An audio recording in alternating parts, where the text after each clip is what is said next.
Before the border wall was completed in late June, about 40 of the lynxes inhabited the dense forest, a UNESCO World Heritage Site and an EU Nature 2000 special area of conservation. The lynxes are protected under Polish law.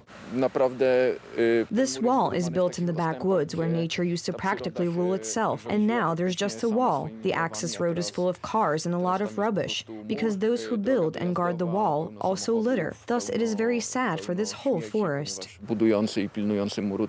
It is unclear how many of the lynxes stayed on the Polish side after the barrier was built, but the population is likely to be divided between the two sides. The Mammal Research Institute at the Polish Academy of Sciences, which monitors the forest animals, said lynxes used areas on both sides of the border. They had areas on both sides of the border and functioned as one population. Now, dividing the forest into two separate ecosystems will cause the population of these animals to be separated. In the case of lynx, it is so important that we already know that this population was partially isolated. It was characterized by a very low genetic variation, the lowest among European populations. We also know that such barriers that are created here in the Bialowieza Forest, that is to say, a metal structure that has gaps, can also cause animal mortality, because some animals may try to squeeze through these gaps between the elements of this barrier, and hence might die.